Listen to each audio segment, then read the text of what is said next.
this is an iHeart podcast. Guaranteed human. This is Danielle Fishel. Ryder Strong. And Will Friedle from Pod Meets World. You know what I didn't expect? Becoming best friends with Chewy's customer service. Oh, been there. I've chatted with them as late as midnight. They actually get pet people. And if Pickles or Lucky hate something, I just send it back. 100% satisfaction guarantee gives you a whole year to make a return. No questions asked. Meanwhile, I'm over here ordering everything for Bill and Brunch. Food, treats, beds, toys. Because Chewy has over 100,000 products to choose from. And it shows up in like a day. I mean, my dog Sammy thinks the delivery driver is her personal assistant, and I'm not sure she's wrong. It's not just for dogs and cats either. They've got stuff for birds, fish, reptiles. The list goes on and on. And the health side is huge for me, too. Prescriptions, pet insurance, telehealth vet visits. They're even opening vet clinics now. My cat pretends he doesn't care, but he benefits. Chewy just makes the whole pet parent thing easier. For life with pets, the answer is Chewy. Save $20 on your first order with free shipping at chewpanions.chewy.com/world. Hey, and welcome to the Short Stuff. I'm Josh. There's Chuck. Jerry's here sitting in for Dave, and this is Short Stuff. Giddy up, tally ho, let's go. Let's make sure this one doesn't blow. Ooh, saucy. Thank you. A curse upon your house. A pox upon you then, jerk. I would never write a curse tablet for you, my friend. No, nor would I. I mean, like, I would even think that would go without saying, because it's just such a jerk move to write a curse tablet against somebody if you think about it. Yeah, I never had heard of these before. Me either. These are what it sounds like. It's a tablet. Mm-hmm. This is generally ancient Rome or Greece, right, with a curse inscribed upon it. And you would generally inscribe this curse after somebody's death, right? Not necessarily. Usually, though. There's a famous one in Pompeii that somebody affixed to a tomb. So you could do it after death. And what you were essentially saying, do you want to read that one? Sure. You ready? I'm ready. And this comes to our friends from HowStuffWorks.com and Ancient Rome and Ancient Greece. Stranger, stay a short while, if it is not too troublesome, and learn what to avoid. This man, who I hoped was a friend of mine, brought prosecutors to me, a.k.a. persecutors, sort of? No, I think literal prosecutors. I think he sued him. Oh, okay. Prosecutors to me. And, oh yeah, sure. And instigated proceedings. Mm-hmm. I am grateful to the gods and my innocence, I am free from all trouble. He who deceived us, may he not receive the penates, which are the household gods, nor the underworld. Right. So what this guy who cursed this other person's tomb was saying is, this guy's a jerk. I hope that his soul basically doesn't even make it to the afterlife. That essentially he's just doomed to wander aimlessly for eternity because he sued me once. That's right. And this is a great example of a sort of a standard issue curse tablet, mm-hmm. Also known at times as a defixion. Wow, nice. I was going to say the E on the end and pinch my forefinger and thumb together. Defixione. Yeah, I think that's it. You might be right. But this was a common practice at various times through the ancient times. Mm-hmm. And they were not necessarily always written on the same thing. Sometimes it was papyrus. Sometimes I believe they found lamps and pieces of clay and things like that. Mm-hmm. It kind of depends on how much money you had.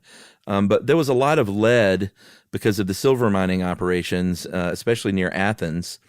And so lead turned out to be a really great sort of permanent thing that you could carve something on, and apparently looks really cool when carved upon. Yeah, there's somebody interviewed in the How Stuff Works article that said, you know, when you write on it, when you carve it, it has like this kind of like silvery line that really kind of pops, I guess, against like the dullness of the oxidized lead.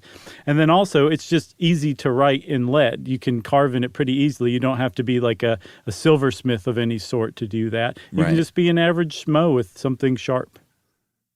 That's right. There was a historian, too, they talked to that said that it kind of came and went throughout history, but it interestingly was like a real fad and then went away really quickly each time that happened. It wasn't like a gradual rise and fall. They described it as sharp spikes in popularity. Yeah, and I saw that it was the time that it popped up was somewhere around like 500 BCE to maybe 350 BCE is when it first starts.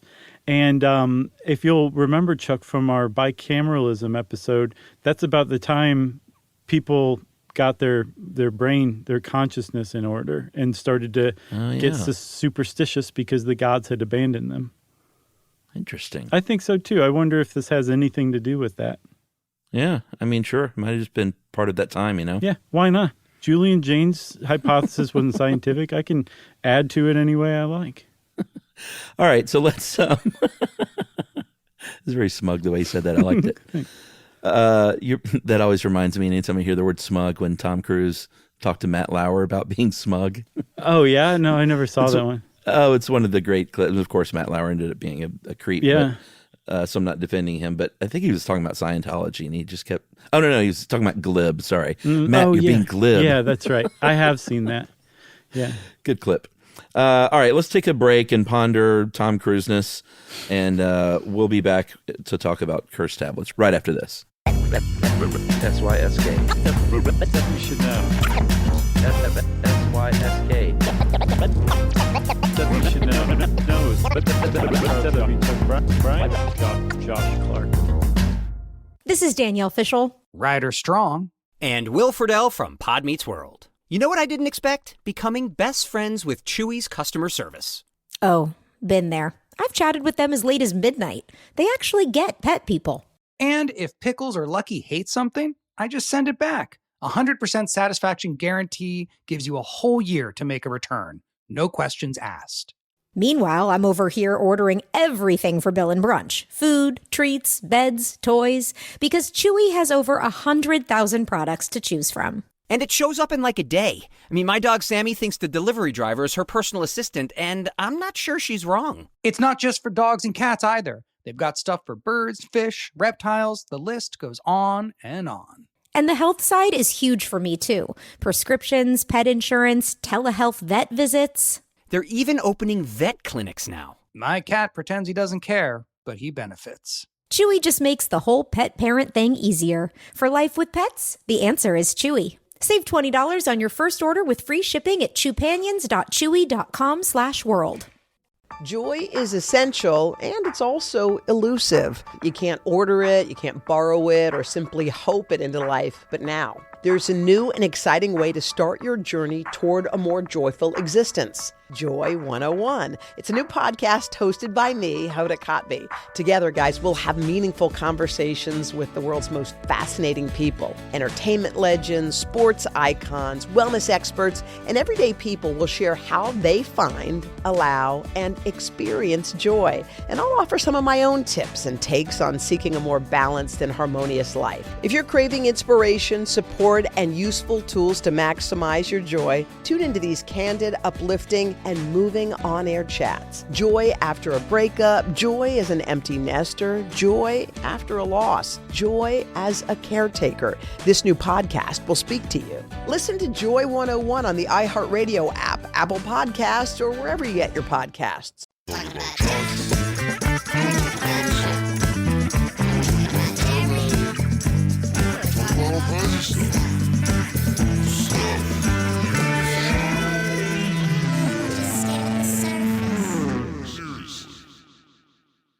So one of the things that people seem to do, and this was like when they were in fashion, when curse tablets were in fashion, everybody was into them.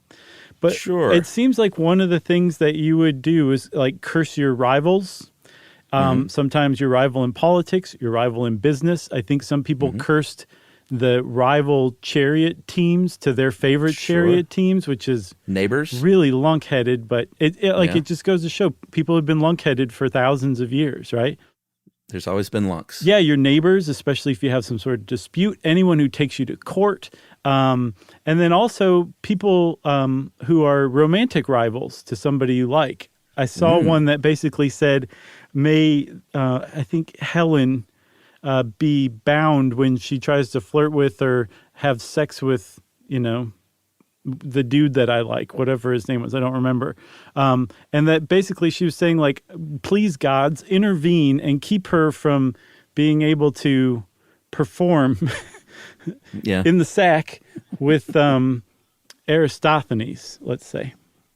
Yeah. Who I'm now hoping was a man. Or Romulus, by the way, smells bad and has a small pee-pee. Yeah. But the whole thing was that you were basically calling upon the gods. You were invoking the gods to do something bad to this person that you did not like. Yeah. And so as you would imagine, if you had a lot of money, you were probably more educated.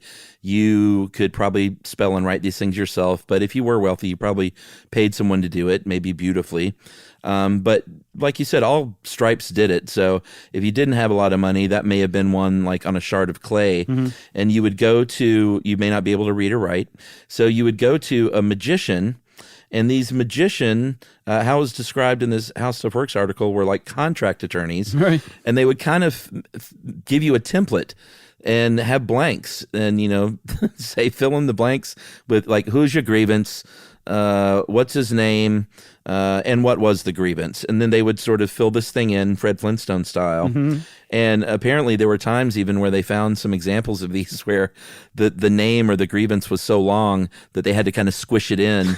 And on these template forms, right. Which is really funny if you think about it. Yeah, and also it sounds like an ancient Mad Lib, but magic Mad Lib, basically. Yeah, exactly. So these things got so popular and so widespread that in some of the curse tablets, they'll find like clauses that say, and if the other person finds out that I've cursed them and they try to reverse curse me, then I am rubber and they're glue in that case. Yeah. And their curse will bounce off of me and stick to them instead. Right. And they would say, what is rubber? I mean, let's just step back for a second, Chuck. We're essentially talking about the same thing. Mm-hmm. A curse tablet and saying I'm rubber and you're glue is basically the same thing. I just think we should point that out.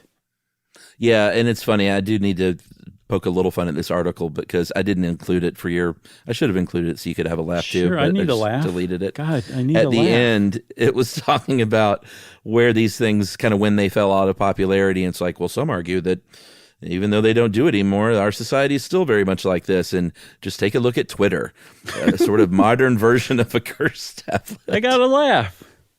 Yeah, thanks, not bad. Man. Yeah, I guess I kind of. Yeah. Yeah. I think they were cursing Twitter just then. Another thing, too, is there was a person interviewed that said that they were like a magical arms race because there'd be curses, counter curses, amulets, like the evil eye, or the eye of Osiris, maybe, the very famous like amulet or symbol. That was worn to ward off curses. Like, I think that was the rubber that you would wear so that the curses would bounce off of you. Oh, like I'm looking at you, buddy. Basically. And then that's it. Curse tablets gone for the better. Short stuff out. Stuff You Should Know is a production of iHeartRadio. For more podcasts from iHeartRadio, visit the iHeartRadio app, Apple Podcasts, or wherever you listen to your favorite shows.